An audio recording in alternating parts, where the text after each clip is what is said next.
So hey guys and welcome back to your channel Anurag Conceptuals. और अब हम लोग शुरू करने वाले हैं कंपनी लॉ का फर्स्ट चैप्टर जो कि है इंट्रोडक्शन टू कंपनीज एक्ट 2013। इस चैप्टर के अंदर हम लोग कुछ बेसिक बातें करेंगे कंपनीज एक्ट 2013 से रिलेटेड। इसके बाद पढ़ेंगे कंपनी की मीनिंग क्या है, कंपनी के फीचर्स क्या है, कंपनी कितने तरीके की बन सकती है। ये सारी बातें हम इस चैप्टर के अंदर करने वाले हैं। तो चलो भाई स्टार्ट करते हैं with the topic introduction. The Companies Act 2013 was enacted to consolidate and amend the law relating to the Companies Act. Companies act 2013 जो है वो लाया गया था कंसोलिडेट करने के लिए। कंसोलिडेट का मतलब होता है ठोस करना, मजबूत करना। तो जो कंपनीज के रिगार्डिंग लॉस थे पहले वाले, उनको और मजबूत करने के लिए और उनको बदलने के लिए, अमेंड का मतलब होता है चेंज करना, तो उनको अमेंड करने के लिए और कंसोलिडेट करने के लिए कंपनीज एक्ट 2013 लाया गया। यहां पर ऐसा नहीं है कि 2013 से पहले कोई एक्ट नहीं था कंपनीज के लिए, एक्ट थे, लेकिन उन एक्ट को कंसोलिडेट करने के लिए और अमेंड करने के लिए कंपनीज एक्ट 2013 लाया गया। The companies act 2013 was preceded by the companies act 1956 which was preceded by the joint stock companies act 1844। इसका मतलब यह है कि 2013 से पहले एक कंपनीज एक्ट हुआ करता था जो बना था 1956 में, और इससे पहले भी एक कंपनीज एक्ट था जिसको हम लोग बोलते थे जॉइंट स्टॉक कंपनीज एक्ट 1844, अंग्रेजों के जमाने का जो एक्ट था, और जिसको हम लोग इंडियन कंपनीज एक्ट 1844 के नाम से भी जानते हैं। ठीक है, तो अभी कौन सा चल रहा है? 2013 वाला। इससे पहले कौन सा था? 1956। और इससे पहले कौन सा था? Joint stock companies act 1844। बस ये नाम ध्यान रखना, जनरल नॉलेज के लिए, किसी ने पूछ लिया तो आप बता सको उसको कि ये था। ठीक है। The companies act 2013 received the assent of the Honorable President of India on 29th August 2013 and was notified in the official gazette on 30th August 2013 for the public information। जो कंपनीज एक्ट 2013 था उसका accent मिला था honourable president साहब से 29 अगस्त 2013 को, और उसको ऑफिशियल गैजेट मतलब एक ऐसा डॉक्यूमेंट जिसके थ्रू पब्लिक को इंफॉर्मेशन दी जाती है। अब वो चाहे आपका न्यूज़पेपर हो सकता है, वो आपकी मैगजीन हो सकती है, वो आपकी गवर्नमेंट की वेबसाइट हो सकती है, उससे मतलब नहीं है। ठीक है, तो 29 अगस्त 2013 को एसेंट मिला और 30 अगस्त 2013 को उसको पब्लिश कर दिया गया। The companies act 2013 contain 470 sections and 7 schedules. Companies act 2013 के अंदर 470 सेक्शंस हैं और 7 शेड्यूल्स हैं। The entire act has been divided into 29 chapters, और जो पूरा एक्ट है उसको 29 चैप्टर्स के अंदर डिवाइड किया गया है। हमें अभी 29 चैप्टर्स नहीं पढ़ने हैं क्योंकि हमारा जो सिलेबस है, हमारा जो कंटेंट है वो लिमिटेड है। लेकिन जब आप फाइनल लेवल पर हो, तो मतलब कि अगर आप सीए कर रहे हो तो आपको सीए फाइनल में ये पूरे के पूरे 29 चैप्टर्स पढ़ने पड़ेंगे। ठीक है, लेकिन अभी नहीं पढ़ना, अभी हमें सारी बेसिक सी जानकारी लेनी है। The applicability of this act shall extend to whole of the India. ठीक है, कंपनीज एक्ट 2013 इंडिया में पूरी जगह लागू होता है। अब जम्मू एंड कश्मीर में भी लागू होगा, पहले नहीं होता था लेकिन अब होगा। अब आगे हम लोग बात कर लेते हैं एप्लीकेबिलिटी ऑफ कंपनीज एक्ट 2013 की, कि कंपनीज एक्ट 2013 के जो प्रोविजंस हैं, जो उसके सेक्शंस हैं, ये कहां कहां पे अप्लाई होते हैं, मतलब कि कौन कौन सी कंपनीज में अप्लाई होते हैं और कहां कहां पर अप्लाई नहीं होते। The provision of the act shall apply to first companies incorporated under this act और under any previous company law. ये जो कंपनीज एक्ट 2013 है ये हर एक कंपनी पर लागू होगा जो इस एक्ट के अंदर बनी हुई है या फिर इससे पहले कोई सा एक्ट था उसके अंदर बनी हुई है। फॉर एग्जाम्पल, एक कंपनी है एबीसी लिमिटेड जो कि कंपनीज एक्ट 2013 के अंडर इनकॉर्पोरेट हुई है, और एक कंपनी है पीक्यूआर लिमिटेड जो कि 1956 में बनी है, और सपोज करते हैं एक और कंपनी है एक्सवाईजेड लिमिटेड जो कि 1844 से। तो इन तीनों पर कंपनीज एक्ट 2013 लागू होगा। ठीक है, लिखा है ना, इनकॉर्पोरेटेड अंडर दिस एक्ट और under any previous company law. ठीक है, next is insurance companies. Insurance companies पर भी कंपनीज एक्ट लागू होगा, लेकिन यहां पर एक एक्सेप्शन है, except where the provisions of the said act. Said act का मतलब है, यहां पे हम लोग किसकी बातें कर रहे हैं? कंपनीज एक्ट की।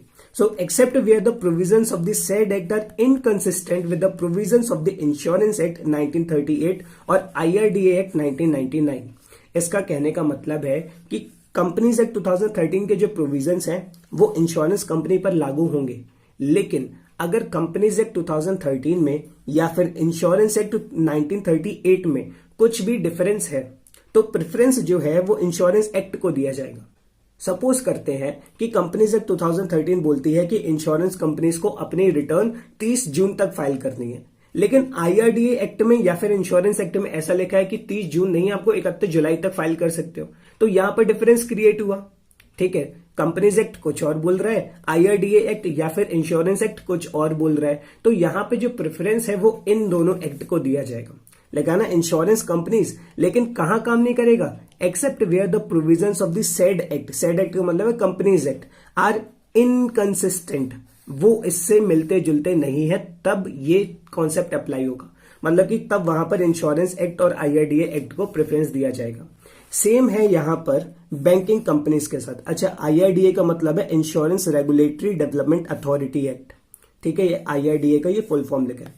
बैंकिंग कंपनीज पर भी कंपनीज एक्ट लागू होता है, लेकिन फिर से वही बात है, except where the provisions of the said act are inconsistent with the provisions of the banking regulation act 1949। ठीक, तो ये जो कंपनीज एक्ट है वो उस हर कंपनी पे लागू होगा जो इसके अंदर बनी हुई है या इससे पहले किसी कंपनी लॉ में बनी है। इंश्योरेंस कंपनी पर लागू होगा, बैंकिंग कंपनीज पर लागू होगा। कंपनीज एंगेज्ड इन जनरेशन और supply of electricity except where the provisions of the said act are inconsistent with the provisions of the Electricity Act 2013। ऐसी कंपनीज जो इलेक्ट्रिसिटी जनरेशन में या इलेक्ट्रिसिटी की सप्लाई में इन्वॉल्व हैं, वहां पर भी कंपनीज एक्ट लागू होगा। लेकिन फिर से वही सिचुएशन है कि अगर इलेक्ट्रिसिटी एक्ट में कुछ और लिखा है और provisions of companies act inconsistent है तो फिर इसको इलेक्ट्रिसिटी एक्ट को प्रेफरेंस दिया जाएगा। ठीक है, फिर यहां पे बोला है any other corporate company governed by any special act for the time being in force. मतलब कि कोई भी ऐसी कॉर्पोरेट बनी हुई है जिसको गवर्न किया गया है एक स्पेशल एक्ट के द्वारा और वो एक्ट लागू था for the time being in force. मतलब कि जब ये कॉर्पोरेट बनाया गया उस टाइम ये लॉ था। फॉर एग्जाम्पल एलआईसी के लिए एक अलग एक्ट बनाया हुआ है। तो ऐसी कंपनीज या ऐसे कॉर्पोरेट में भी कंपनीज एक्ट 2013 के प्रोविजंस लागू होते हैं, लेकिन शर्त वही है कि अगर फिर से जो प्रोविजंस है वो इनकंसिस्टेंट हो जाते हैं तो उस सिचुएशन में ये प्रोविजंस लागू नहीं होंगे, वहां पे उस स्पेशल एक्ट के प्रोविजंस को माना जाएगा। Next is such body corporate which is incorporated by any act for the time being in force as the central government may by notification specify in this behalf. For example FCI, NHAI का मतलब है national highway authority of India. तो ऐसी जो corporations हैं जो कि again एक स्पेशल एक्ट के द्वारा बनाई जाती हैं, लेकिन इसकी इंफॉर्मेशन सेंट्रल गवर्नमेंट देती है बाय इश्यू ऑफ नोटिफिकेशन। अब ये जो नोटिफिकेशन है वो अपनी वेबसाइट पर इश्यू करती है सेंट्रल गवर्नमेंट, या फिर हो सकता है कि ऑफिशियल गैजेट में पब्लिश करा दे। ठीक है, तो ये हमारी एप्लीकेबिलिटी थी। अगर मैं इसको समराइज करूं तो कंपनीज एक्ट 2013 के प्रोविजंस हर उस कंपनी पर लागू होंगे जो कि इस एक्ट के अंदर बनी है या फिर इससे पहले वाले कंपनी लॉ में बनी है। इंश्योरेंस कंपनी पर लागू होगी, बैंकिंग कंपनीज पर लागू होगी, उन कंपनीज पर लागू होगी जो कि इलेक्ट्रिसिटी को जनरेट कर रहे हैं या फिर इलेक्ट्रिसिटी को सप्लाई कर रहे हैं, उन सारी कंपनीज पे लागू होगी या फिर उन सारे कॉर्पोरेट पे लागू होगी जो गवर्नड है बाय ए स्पेशल एक्ट। लेकिन इन सब में एक शर्त है कि अगर इन सभी के प्रोविजंस जो है वो कंपनीज एक्ट से मैच नहीं करते हैं तो इन सभी के एक्ट को प्रेफरेंस दिया जाएगा। मतलब कि इन सभी के जो स्पेसिफिक एक्ट है उनके रेगुलेशंस को माना जाएगा। और फिर यहाँ पे बोला है कि ऐसे भी कोई बॉडी हो सकती है जिसके बिहाफ में सेंट्रल गवर्नमेंट नोटिफिकेशन दे रही है तो उनके ऊपर भी कंपनीज एक्ट 2013 लागू होगा।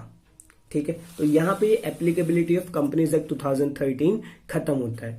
Meaning of company, Section 2 Clause 20 of the Companies Act 2013 define the terms company।